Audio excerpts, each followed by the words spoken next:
My research explores a popular genre of medieval medical writings called dietaries or health regimens, written for non-professional readers.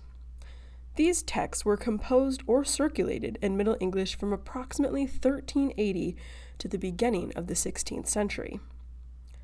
I argue that Middle English dietaries and their textual circulation represent the wellness culture of late medieval England.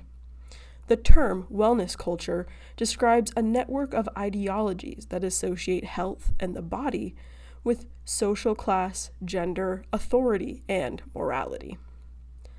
I draw this term, wellness culture, from contemporary cultural critics like Christy, Rina, Raphael, and Fariha Roizen, who argue that our modern focus on physical health and wellness often promote thinness, exclusivity, and other harmful outcomes. Currently, promoting wellness is a thriving industry that includes numerous books, products, and lots of influencers. This current obsession with wellness, however, is not a new phenomenon.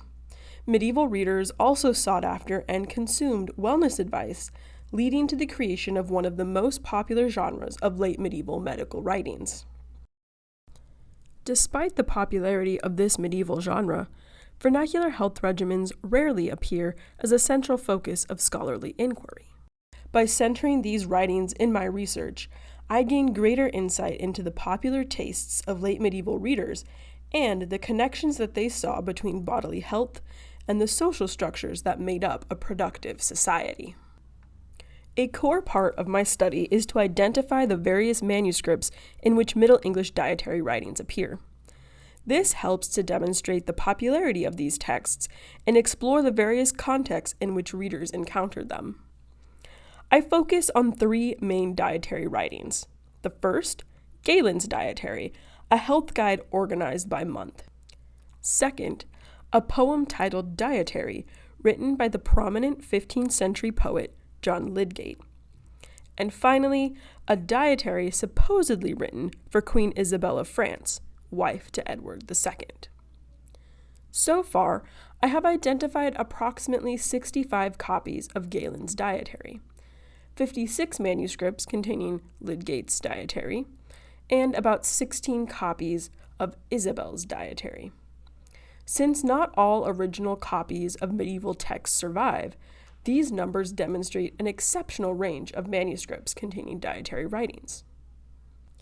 The database, Scientific and Medical Writings in Latin and Old and Middle English, compiled by Linda E. Voits and Patricia D. Kurtz, has been instrumental in identifying the manuscripts of these various dietaries. I have also relied on digital images, facsimiles, and catalog descriptions to trace these texts.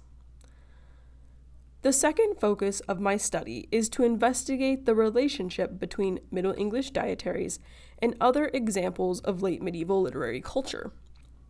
Past scholarship tends to focus on health regimens as a source of medical information, but reading these texts as samples of literary culture reveals how writers draw on a rich Middle English literary tradition, including metaphors, proverbial sayings, narrative, and allusions to other medieval literature.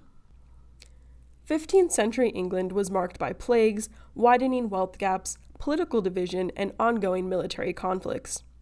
Vernacular dietaries became a way to provide a counterbalance to these political and social instabilities by emphasizing individual agency, ultimately placing care of the body, and by extension, the public sphere, in the hands of individuals. By establishing connections between class, gender, and health, Middle English dietaries reaffirm stabilizing social structures and emphasize caring for the body as a key component of a healthy, productive society.